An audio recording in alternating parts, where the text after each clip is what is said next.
तो hello students, आप सभी का स्वागत है हमारे एक न्यू वीडियो में। तो आज हम लोग देखने वाले हैं क्लास 12 का पॉलिटिकल साइंस का मॉडल क्वेश्चन पेपर, जो कि आपके एग्जाम के लिए बहुत ही ज़्यादा इंपॉर्टेंट है। ठीक है, आप लोग इसको थोड़ा सा भी स्किप मत करिए, क्योंकि ये इसमें से जितने भी सारे क्वेश्चन है, ठीक है, वो आपके एग्जाम के लिए इतना ज़्यादा इंपॉर्टेंट है कि आप लोग मत पूछिए। ठीक है, तो बहुत ही ज़्यादा इंपॉर्टेंट है। तो चलिए देखते हैं क्वेश्चन यहाँ पे क्या है। यहाँ पे कुछ दिया गया है सामान्य निर्देश, तो आप लोग इसको पढ़ सकते हैं।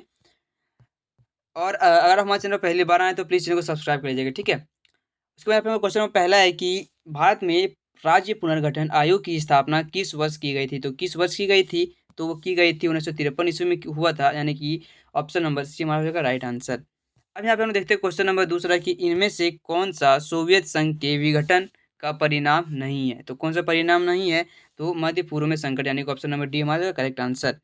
अब यहाँ पे क्वेश्चन नंबर तीसरा है कि इनमें से किस क्षेत्र में अमेरिकी वर्चस्व देखा जा सकता है? तो सैन्य में भी है, आर्थिक में भी है, सांस्कृतिक में भी है, यानी कि ऑप्शन नंबर डी हमारा करेक्ट आंसर, यानी कि उपरोक्त सभी हो जाएगा। ठीक है, अब यहाँ पे हमारा क्वेश्चन नंबर 4 है कि नीति आयोग ने भारत सरकार के किस संगठन का स्थान लिया है? तो किस संगठन का स्थान लिया है? तो वो योजना आयोग ने लिया है। ठीक है, यानी ऑप्शन नंबर सी हमारा करेक्ट आंसर। अब यहाँ पे हमारा क्वेश्चन नंबर है 5 कि बांग्लादेश किस वर्ष आज़ाद हुआ? तो किस वर्ष आज़ाद हुआ था? तो 5 का जो हमारा आंसर है वो हो जाएगा ए, यानी कि 1971 में बांग्लादेश आज़ाद हुआ। ठीक है, अब यहाँ पे हमारा क्वेश्चन नंबर है 6 कि बम्बई योजना का उद्देश्य क्या था? तो बम्बई योजना का उद्देश्य यह था कि सरकार और को औद्योगिक और आर्थिक निवेश के क्षेत्र में बड़े कदम उठाने चाहिए, यानी कि ऑप्शन नंबर हमारा हो जाएगा बी राइट आंसर। अब यहाँ पे हमारा क्वेश्चन नंबर 7 है कि प्रथम पंचवर्षीय योजना का उद्देश्य क्या था? तो उसका जो प्रथम पंचवर्षीय योजना था उसका उद्देश्य क्या था? तो 7 का जो हमारा आंसर है वो हो जाएगा ए, यानी कि कृषि पर जोर देना। ठीक है, यानी कृषि पर जोर देना, ये हमारा राइट आंसर हो जाएगा। अब यहाँ पे हमारा क्वेश्चन नंबर है 8 कि फरक्का समझौता किन 2 देशों के बीच हस्ताक्षरित हुआ था। तो ये जो हुआ था वो भारत और बांग्लादेश के बीच हुआ था। ठीक है, यानी कि ऑप्शन नंबर सी हमारा करेक्ट आंसर। अब हम लोग देखते हैं क्वेश्चन नंबर 9 कि ऊर्जा संरक्षण विधेयक किस वर्ष पारित किया गया था? तो किस वर्ष पारित किया गया था? तो ये पारित किया गया था 2001 में। ठीक है, यानी कि ऑप्शन नंबर बी हमारा करेक्ट आंसर। अब हम लोग देखते हैं क्वेश्चन नंबर 10 कि सीमांत सीमांत गांधी के नाम से किसे जाना जाता है? तो किसे जाना जाता है सीमांत गांधी के नाम से? तो 10 का जो हमारा आंसर है वो हो जाएगा कि खान अब्दुल गफ्फर खान को जाना जाता है सीमांत गांधी के नाम से। ठीक है, यानी कि ऑप्शन नंबर बी हमारा करेक्ट आंसर। अब यहाँ पे क्वेश्चन नंबर 11 है कि किन देशों ने अटलांटिक चार्टर पर हस्ताक्षर किए? तो किन देशों ने किया था? तो 11 का जो हमारा आंसर है वो हो जाएगा सी, यानी कि अमेरिका और ब्रिटेन ने किया था। ठीक है, हस्ताक्षरित किया था, यानी कि ऑप्शन नंबर सी हमारा करेक्ट आंसर। अब यहाँ पे हम लोग देखते हैं क्वेश्चन नंबर 12 कि पंचशील समझौते पर किस वर्ष हस्ताक्षर किए गए थे? जो पंचशील समझौता है, ठीक है, उस पर किस वर्ष हस्ताक्षर किया गया था? तो किस वर्ष हस्ताक्षर किया गया था? तो वो किया गया था 1954 में। ठीक है, यानी कि ऑप्शन नंबर ए हमारा करेक्ट आंसर। अब यहाँ पे हम लोग देखते हैं क्वेश्चन नंबर 13 की वैश्वीकरण के संदर्भ में प्रवाह शब्द का क्या अर्थ है? तो इसका जो है वो क्या अर्थ है? इसका अर्थ है कि विश्व के एक भाग से दूसरे भाग तक विचारों का संचालन, ये भी हो सकता है। और एक स्थान से दूसरे स्थान तक पूंजी का आवागमन, ये भी है।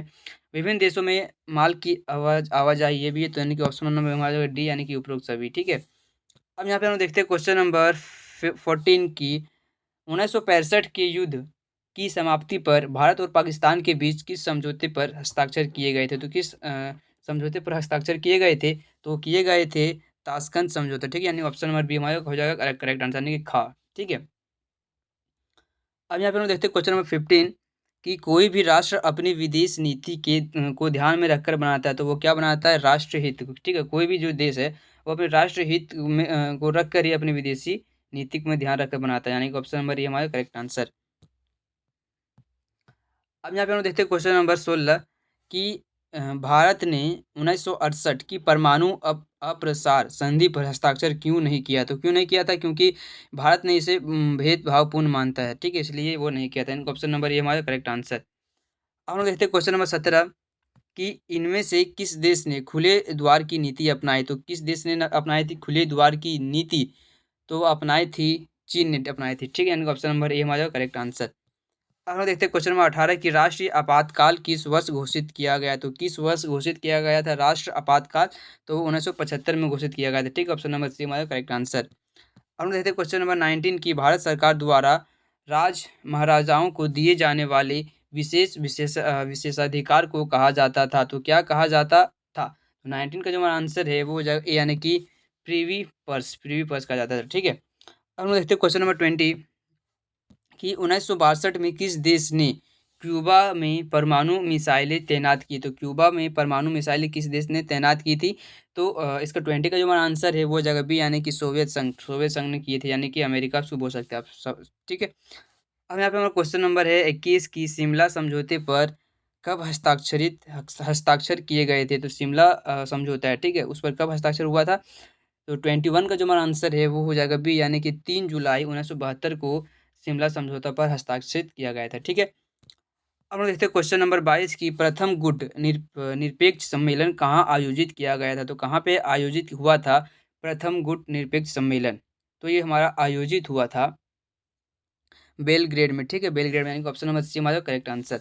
अब हम देखते हैं क्वेश्चन नंबर 23 की बामसेफ का मतलब है। तो बामसेफ का मतलब क्या होता है? तो बामसेफ का मतलब होता है कि पिछड़ा और अल्पसंख्यक समुदाय कर्मचारी महासंघ, यानी कि ऑप्शन नंबर ए हमारा करेक्ट आंसर।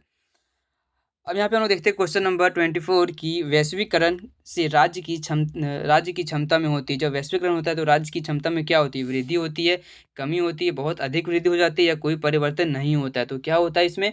इसमें होता है कमी हो जाता है। ठीक है, वैश्वीकरण से क्या हो जाता है राज्य की क्षमता में कमी आ जाती है। ठीक है, अब यहाँ पे क्वेश्चन नंबर 25 हमारे कि मणिपुर के उस राजा का नाम बताइए जिसने भारत सरकार के साथ भारतीय संघ में विलय के दस्तावेज पर हस्ताक्षर किए थे। तो वह कौन थे? तो 25 का जो हमारा आंसर है वो हो जाएगा बी यानी कि महाराजा बोधचंद्र सिंह, यानी कि ऑप्शन नंबर बी हमारा होगा करेक्ट आंसर। अब यहाँ पे हम देखते हैं क्वेश्चन नंबर 26 कि पृथ्वी के वायुमंडल में मौजूद कौन सी गैस लगातार कम हो रही है? तो वह कौन सी गैस कम हो रही है? तो ओजोन गैस कम हो रही है, यानी कि ऑप्शन नंबर बी हमारा होगा करेक्ट आंसर। ठीक है, अब यहाँ पे हमारा क्वेश्चन नंबर 27 है कि ग्लोबल वार्मिंग के लिए कौन सी गैस जिम्मेदार है? तो कौन सी गैस जिम्मेदार है? तो कार्बन डाइऑक्साइड, मीथेन, क्लोरोफ्लोरोकार्बन या उपरोक्त सभी। तो 27 का जो हमारा आंसर है वो हो जाएगा डी यानी कि उपरोक्त सभी गैसें हमारे ग्लोबल वार्मिंग के लिए जिम्मेदार है। ठीक है, ये सब सारी गैसें है। उसके बाद क्वेश्चन नंबर 28 है कि कांग्रेस का नागपुर अधिवेशन किस वर्ष आयोजित किया गया था? तो किस वर्ष आयोजित किया गया था कांग्रेस का नागपुर अधिवेशन? तो ये आयोजित किया गया था 1920 में। ठीक है, यानी कि ऑप्शन नंबर ए हमारा करेक्ट आंसर। अब यहाँ पे हमारा क्वेश्चन नंबर 29 के पहला अंतर्राष्ट्रीय पृथ्वी शिखर सम्मेलन कब आयोजित किया गया था? तो कब आयोजित किया गया था ये? तो ये किया गया था 1992 में किया गया था, यानी कि ऑप्शन नंबर ए हमारा करेक्ट आंसर। हमारा लास्ट क्वेश्चन है 30 कि लीग ऑफ नेशन का उत्तराधिकारी कौन सा संगठन था? तो कौन सा संगठन था लीग ऑफ नेशन का? तो इसका जो था वो था यूएनओ। ठीक है, यूएनओ था यानी यूएनओ। ठीक है, तो यहाँ पे हमारा ऑब्जेक्टिव क्वेश्चन कंप्लीट हुआ है। इधर सब्जेक्टिव क्वेश्चन है जो कि हम लोग नेक्स्ट वीडियो में करने वाले हैं। ठीक है, अगर आपको वीडियो थोड़ा सा भी अच्छा लगा या फिर जो वीडियो आपके लिए थोड़ा सा भी यूजफुल है तो प्लीज़ वीडियो को लाइक कर दिएगा, चैनल को सब्सक्राइब कर दीजिएगा। मिलते हैं फिर से एक न्यू वीडियो में, तब तक के लिए जय हिंद दोस्तों।